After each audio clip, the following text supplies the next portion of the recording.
Trump কি সত্যিই ইরানে হামলার অনুমোদন দিয়েছেন নাকি সবটাই মিডিয়ার বানানো গল্প?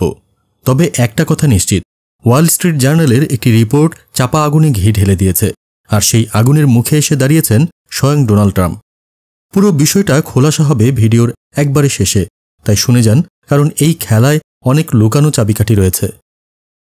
ঘটনা শুরু হয় যখন যুক্তরাষ্ট্রের অন্যতম প্রভাবশালী দৈনিক ওয়াল স্ট্রিট জার্নাল এক রিপোর্টে জানায় ডোনাল্ড ট্রাম্প ইরানে মার্কিন হামলার পরিকল্পনায় সবুজ সংকেত দিয়েছেন। কিন্তু এখানেই শেষ নয়, কারণ তারা আরও জানায় চূড়ান্ত সিদ্ধান্ত এখনও স্থগিত রয়েছে। তবে ট্রাম্প চান ইরান যেন পারমাণবিক কর্মসূচি থেকে সরে আসে। এই রিপোর্ট ছড়িয়ে পড়তেই সামাজিক যোগাযোগ মাধ্যমে ট্রাম্প নিজেই মুখ খোলেন।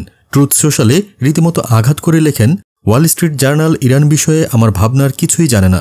এই মুহূর্তে ট্রাম্পকে ঘিরে কেবল যুক্তরাষ্ট্রই নয়, পুরো ইউরোপও উত্তপ্ত।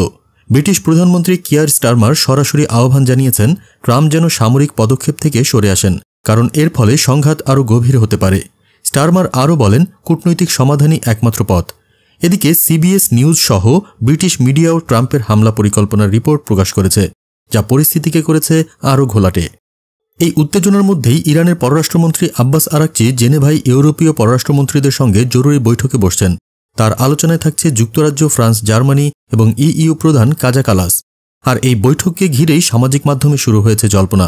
যুক্তরাষ্ট্রের হুমকির মুখে ইউরোপ কি ইরানের পাশে দাঁড়াবে, নাকি ট্রাম্পের চাপেই গোপন সমঝোতা হবে? ডোনাল্ড ট্রাম্প বলছেন ওরা কিছুই জানে না, আর মিডিয়া বলছে সবকিছুই ঠিকঠাক চলছে, হামলার প্রস্তুতি প্রায় সম্পন্ন। তাহলে সত্যিটা কোথায়?